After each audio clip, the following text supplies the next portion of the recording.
کہاں کہاں تک اللہ تعالیٰ مومنین اور مومنات تشریف فرما ہیں، اور مجھے معلوم ہے کہ آپ مسائل پر گریے کے لیے تشریف لاتے ہیں۔ اب تو وہ شب آہستہ آہستہ آ رہی ہیں کہ جس میں رونا ہی بنتا ہے بس۔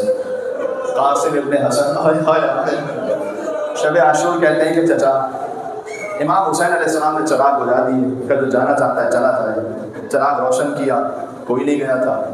ابوالفضل عباس اہل بیت کی جانب سے اٹھے کہ مولا اگر مرتے مر جائیں 70 مرتبہ زندہ ہوں 70 مرتبہ مارے جائیں۔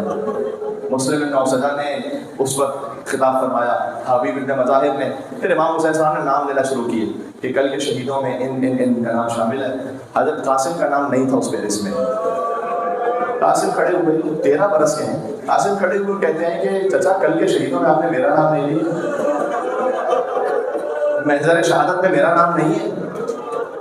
امام حسین علیہ السلام دنیا کو یہ بتانا چاہتے ہیں کہ میں اپنے بھتیجوں کو جبر کے ساتھ نہیں لے کر آیا، یہ اپنی رضا سے آئے ہیں یہاں پر، اپنے دل سے قربانی پیش کر رہے ہیں یہاں پر۔ پوچھا کیف الموت عندک، بیٹا قاسم موت کیسی آ کے نکالا؟ فرمایا اقلا من الاسد۔ اللہ اکبر، 13 برس کا ایک نوجوان جسے دنیا اپنی طرف کھینچ رہی ہو، قاسم کہتے ہیں موت تو شہد سے بھی زیادہ شہید ہے، میٹھی ہے۔ کیا بس کر کے شہیدوں میں فرق آپ کا نہیں، آپ کے ننھے بھیا علی اصغر کا۔ قاسم اپنی شہادت کے سن کر مطمئن ہو گئے، لیکن کہتے ہیں کہ اے چچا علی اصغر کا نام بھی شامل ہے۔ تو ذہن میں وہی تصور ہے کہ علی اصغر تو جائیں گے نہیں مقتل میں، تو پوچھ لیا کہ کیا یہ فوج بے حیا خیموں میں گھسے گی؟ حضرت قاسم سے برداشت نہیں ہو سکا یہ سوچ بھی کہ یہ خیموں میں گھسائیں گے۔ میں کہوں گا اے شہزادہ قاسم کاش شام غریبہ ہوتے، بیویاں ایک خیمے سے دوسرے خیمے میں، دوسرے خیمے سے تیسرے خیمے میں جا رہی تھی۔ کسی نے امام صاحب العابدین سے پوچھا تھا شام غریبہ بیویوں کی کیا کیفیت تھی؟ امام نے کہا سوال کرنے والے تو نے میرے تن کو پھر زخمی کر دیا۔ امام کے پاس ایک تسبیح تھی، تسبیح کو توڑ دیا امام نے، دانے بکھر گئے۔ کہا دیکھ جیسے یہ دانے بکھر گئے نا ویسے شام غریبہ علی و فاطمہ کی بیٹیاں بکھر گئی تھی۔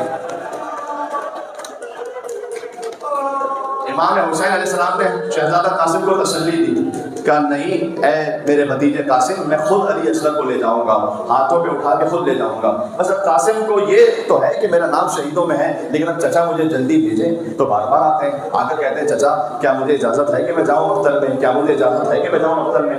اور بار بار فرماتے امام حسین تم میرے بھائی کی نشانی ہو، تم میرے بھائی کی نشانی ہو۔ یہاں تک کہ سر جھکا کر آئے اور ماں ام فروا کے پاس آ کے بیٹھ گئے۔ آپ ایک ہی تو شب آتی ہے پورے سال میں جہاں تفصیل سے حضرت قاسم کا ذکر ہو سکے، تو آ کے بیٹھ گئے سر جھکا کر، کہا کہ اماں جان میں بار بار کہتا ہوں چچا کو، لیکن چچا مجھے اجازت دیتے نہیں ہیں۔ بیویوں میں فرما نے فرمایا، دیکھیں یہ بات ذاکرین پڑھا کرتے تھے اسے، اور میں انہی کی اطلاع اس کو پڑھ رہا ہوں، یہ جملہ آگے کہنے لگا ہوں کہ بیویوں میں فرما نے یہ کہا کہ بیٹا قاسم آپ کو یاد ہے جب آپ کے بابا کا آخری وقت تھا تو انہوں نے آپ کے بازو پر ایک تعویذ باندھا تھا، اور آپ سے بھی کہا تھا اور مجھ سے بھی کہا تھا کہ جب کوئی مشکل وقت آ جائے تو اس تعویذ کو کھول لیجیے گا۔ اب میں مسائل پر رونے والوں سے جملہ کہنا چاہتا ہوں، ماں باپ تعویذ مانگتے ہیں کہ ان کا بچہ بچ جائے۔ حسن نے تعویذ باندھا تھا کہ میرا بچہ مر جائے، حسین کا قربان ہو جائے۔ فوراً تعویذ کھولا، اس میں تحریر لکھی ہوئی تھی کہ یہ تحریر ہے حسن ابن علی کی طرف سے، اے حسین جب آپ پر مشکل وقت ہو تو میری نیابت میں میرے قاسم کو آپ قربان ہونے کی اجازت دیجیے گا۔ بس اب تو حکم امام آ گیا، حسن حسین کے بھی امام ہیں۔ میں نے بڑے اچھے ذاکر مولانا منتظر عباس نقوی صاحب مرحوم ہو گئے، ان سے جملہ سنا تھا، گویا اب تک حسین بھیج نہیں رہے تھے کہ بھائی کی نشانی ہے، اب حسین روک نہیں سکتے اس لیے کہ حکم امام آ گیا ہے۔ اب حسن نے یہ کہہ دیا ہے کہ میرے بیٹے کو جانے دیں، تو دونوں چچا اور بھتیجے مل کر اتنا روئے کہ خوشیاں آ رہی ہیں، دونوں پر خوشی تاری ہو گئی۔ عزیزوں کربلا میں پانی نہیں تھا، شہزادی زینب کے آنسو بہے۔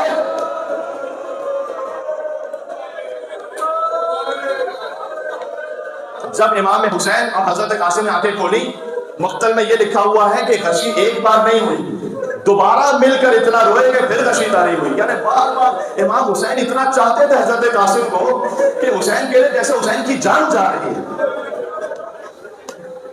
چچا مجھے جانے دیں۔ حضرت قاسم کے بدن پر کوئی سرا نہیں آتی تھی، صحیح، فقط ایک کرتا پہنا ہوا تھا۔ اچھا جو کرتا پہنا ہوا تھا، امام حسین علیہ السلام نے اس کرتے کو چاک کیا یہاں سامنے سے۔ کہا چچا جانی آپ نے چاک کیوں کر دیا؟ کہا یہ یتیموں کی نشانی ہوتی ہے۔ تو اسے دیکھ کر شاید کوئی دشمن رحم کر جائے کہ تیرا باپ نہیں ہے، وہ یتیم ہے، شاید کوئی رحم کر۔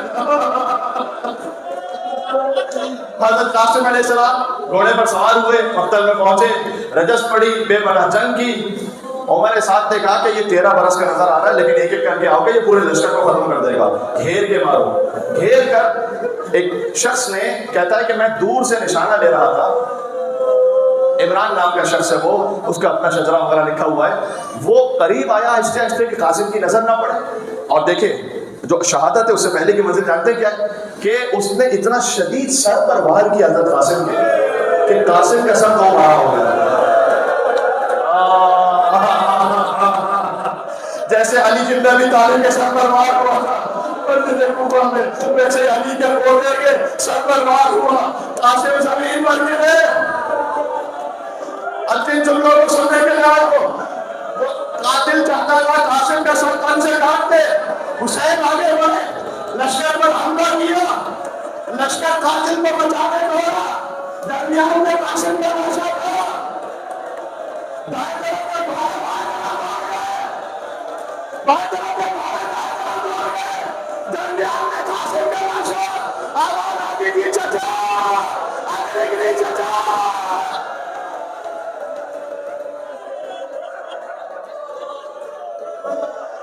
وہ جملے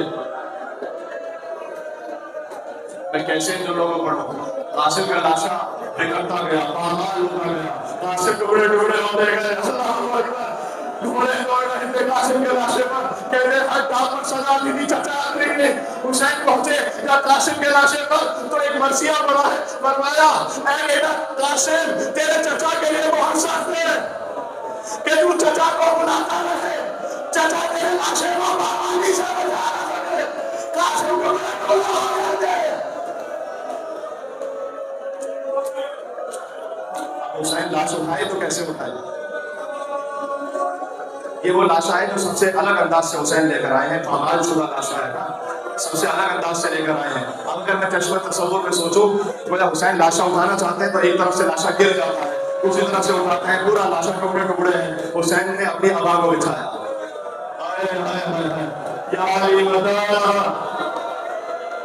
ٹوٹی ہوئی پسلیاں اٹھائیں، یا علی مدد، کٹی ہوئی انگلیاں اٹھائیں، میں کہوں اے شہزادہ قاسم شہادت بھی مبارک ہو اور سلطان فاطمہ الزہرا بھی مبارک ہو، کون ہے میری فاطمہ والے سیدہ کی پسلیاں ٹوٹی کی پسلیاں ہیں، قاسم کی پسلیاں ٹوٹی ہیں، یا علی مدد کہہ کے شکستہ پسلیاں اٹھائی اور حسین نے گٹری کو باندھا، سب سے منفرد انداز میں لاشا لے کر گٹری کو گوشت پر رکھا، یہ ہاتھوں میں اٹھایا اور لے کر چلے۔ جب خیمگاہ پہنچے تو فرمایا اے بہن زینب قاسم کا لاشا لایا ہوں لیکن ماں کو نہ دیکھا۔ بی بی زینب نے ایک ایسا سوال کیا ہے کہ جو بڑا دقت آمیز ہے کہ بھیا آپ کے ہاتھ تو خالی ہے، لاش کا بہن زینب یہ جو پیٹ پر گٹری لے رہی ہے اس میں قاسم کی لاش کے ٹکڑے ہیں، لاش اندر گئی، خدا کسی ماں کو بچوں کو بٹھائے کہ 13 برس کا جوان لاش ٹکڑے ٹکڑے ہو گئی۔ شہزادی زینب نے فرمایا اللہ فرما آپ نہ دیکھیے گا، بھائی فرما لاش نہ دیکھیے گا، کہ شہزادی مجھے دکھائیے تو صحیح، میں ایک مرتبہ اپنی قربانی دیکھنا چاہتی ہوں۔ بس بی بی ام فرما کی نگاہ 13 برس کی کمائی پر پڑی، اپنے ہاتھوں کو قاسم کے ٹکڑوں پر رکھا، پیشانی کو کربلا کی زمین پر رکھا، کربلا دی اللہ، کربلا جیسی کوئی مائے نہیں ہے، کربلا جگہ تیرا شکر ہے تو نے میری قربانی سب سے زیادہ قبول فرمائی۔ آخری بیٹا حسین جب اکبر کا لاشا آیا، ایک طرف اکبر کا لاشا رکھا، ایک طرف قاسم کا لاشا رکھا، یعنی ایک طرف اپنا بیٹا ایک طرف بھائی کا بیٹا، درمیان میں حسین لے گئے، ایک ہاتھ اکبر کے لاشے پر ایک قاسم کے لاشے پر، کہتے ہیں پروردگار وہاں قربلا آج حسین غریب ہو گیا، میرا اکبر نے مار دیا ہے، میرا قاسم نے مار دیا، حسین غریب ہو گیا۔